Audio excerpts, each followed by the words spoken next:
की बार 400। लोकसभा चुनाव में बीजेपी और मोदी जरा भी अविश्वास नहीं दिखाया कि एनडीए की सीटें 400 के पार नहीं जा पाएंगी। असलियत वाले नारे बीजेपी को 300 के पार जाना था, एनडीए को 400 के पार जाना था। ऐसा नतीजा आया कि दोनों नारे फेल हो गए। बीजेपी बहुमत से भी पीछे रह गई। सरकार कांग्रेस या इंडिया गठबंधन की भी नहीं बनी, लेकिन पूरे विपक्ष को मौका मिल गया मोदी को चिढ़ाने का कि 400 पार नहीं हुआ। कांग्रेस के कम्युनिकेशन हेड जयराम रमेश ने बजट को लेकर पीएम मोदी पर 400 वाला ताना मारा है। कह रहे हैं कि ऐसे तो 400 पार नहीं हुआ, कम से कम बजट में न्यूनतम मजदूरी को ही 400 पार कर दीजिए। कांग्रेस का हमला ये है कि मोदी सरकार के समय धीमी वेतन वृद्धि और महंगाई के कारण न्यूनतम मजदूरी गिर गई, उसे 400 रुपए प्रति दिन तक ले जाने की जरूरत है। सरकार के आंकड़ों का जिक्र करते हुए जयराम रमेश ने कहा है कि मजदूरी की परचेजिंग कैपेसिटी 10 साल में गिर गई है।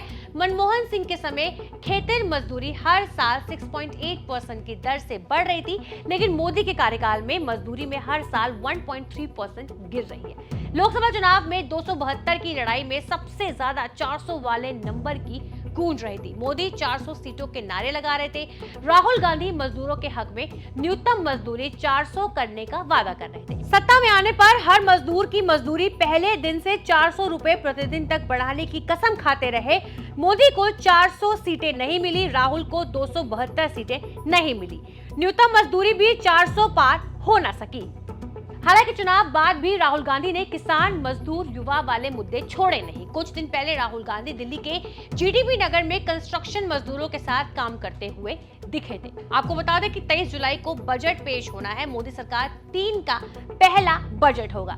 सारे देश की नजरें टिकी है कि चुनाव में नुकसान के बाद सरकार पहला बजट कैसे लाएगी। संसद के बजट सत्र को लेकर ये चर्चा जोर से चल रही है कि संसद में राहुल गांधी या विपक्ष की ओर से न्यूनतम मजदूरी 400 रुपए या किसानों के हक में एमएसपी के लिए प्राइवेट मेंबर बिल लाया जा सकता है। प्राइवेट मेंबर बिल सरकार नहीं लाती। किसी विषय पर कानून बनाने के लिए सरकार का ध्यान दिलाने के लिए ये हथियार है जो हर सांसद के पास होता है। सबसे ज्यादा राजनीतिक विवाद मनरेगा की मजदूरी को लेकर है। यूपीए सरकार साल में कम से कम 100 दिन तक काम मिलने और फिक्स मजदूरी की गारंटी की योजना लाई थी।